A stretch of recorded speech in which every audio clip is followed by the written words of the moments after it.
In this question, if the component of a vector along and perpendicular to b vector respectively are 16 by 11 into 3i plus j minus k and 1 by 11 minus 4i minus 5j plus 17k, then alpha square plus beta square plus gamma square. Alpha beta क्या है?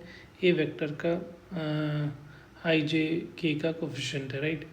तो suppose देखो ये component कैसे देखते हैं, जैसे suppose कोई एक वेक्टर है, राइट. यहाँ पे मैं एक वेक्टर बना रहा हूँ, एक वेक्टर ए है और बी वेक्टर के साथ कंपोनेंट बना रहा, तो यहाँ पे एक बी वेक्टर होगा ऐसा. तो यहाँ से ऐसे प्रोजेक्शन हम लोग लेते हैं, तो बी वेक्टर के अलोंग जो वेक्टर दे रखा है, अलोंग जो है वो उसका जो है ये वेक्टर का दो कंपोनेंट होगा, एक अलोंग होगा एक परपेंडिकुलर होगा. तो यहाँ पे हम लोग वेक्टर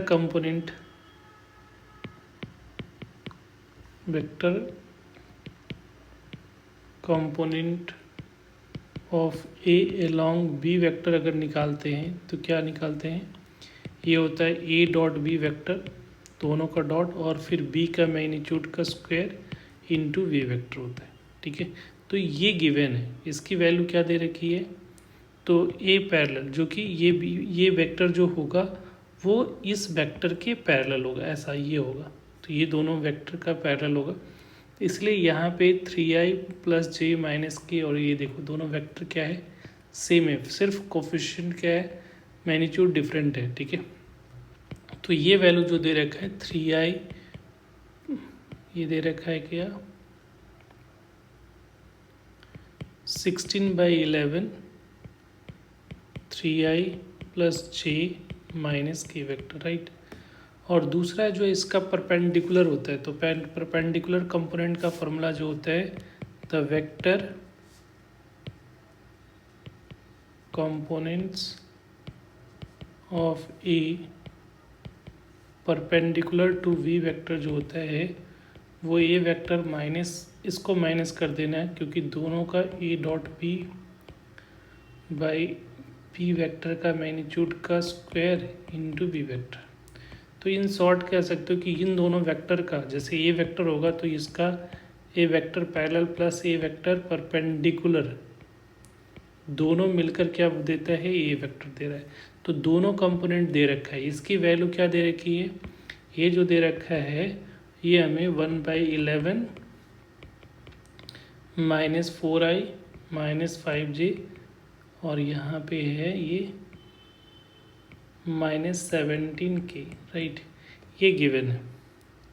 तो यहाँ से अब क्या करना है, अब यहाँ पे ये जो वैल्यू आ रही है ए पैरेलल, ये परपेंडिकुलर की वैल्यू आ रही है और ये जो है ये पैरेलल वेक्टर का वैल्यू दे रखा है, तो यहाँ से ये वेक्टर निकल जाएगा, तो दोनों को ऐड कर दो, तो 16/11 3i प्लस जे माइनस के और यहाँ पे फिर plus 1/11 minus 4i minus 5j और यहाँ पे माइनस 17k. अब ये दोनों को क्या कर लोगे, यहाँ से हम लोग ये अब इस कैलकुलेशंस करना है, तो यहाँ से 11 तो दोनों में तो 1/11 कॉमन आ जाएगा. अब ये मल्टीप्लाई करके करोगे तो ये कितना आ रहा है 48 हो जाएगा, 48 माइनस 4 हो गया और फिर जे कंपोनेंट कितना हो जाएगा 16 माइनस 5j हो जाएगा और माइनस कॉमन ले लिए तो माइनस के वेक्टर नहीं, तो यहाँ से हमें क्या मिलेगा -16 और यहाँ पे -16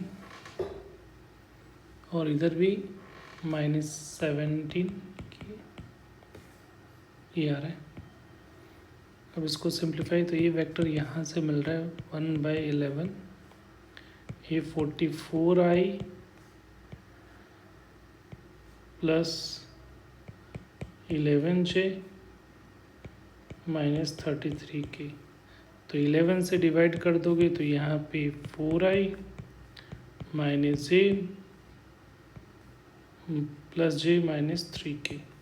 अब ये जो है वो इक्वेलेंट किसके हैं, ये जो वेक्टर दे रखा है वो किसका इक्वेलेंट है, अल्फ़ा इसके बराबर है। यहाँ पे देखो ये इसके इक्वेलेंट है, तो इसको इक्वेट कर लो कि ये दे रखा है अल्फ़ा आई प्लस बीटा जे प्लस गामा की। तो यहाँ से अल्फ़ा बीटा गामा की वैल्यू निकल गई और यहाँ पे अल्फ़ा की वैल्यू क्या हो जाएगी 4, बीटा की वैल्यू 1 और गामा की वैल्यू -3। तो यहाँ से alpha square plus beta square plus gamma square पूछा जा रहा है, तो 4 का स्क्वायर प्लस 1 का स्क्वायर माइनस 3 का स्क्वायर। तो ये हो गया 16 प्लस 1 प्लस 9, तो ये हो गया 25 और एक 26 हो गया। तो इसका करेक्ट आंसर जो होगा डैट इज़ 26। तो ए ऑप्शन यहाँ पे करेक्ट दिख रहा है। Thank you.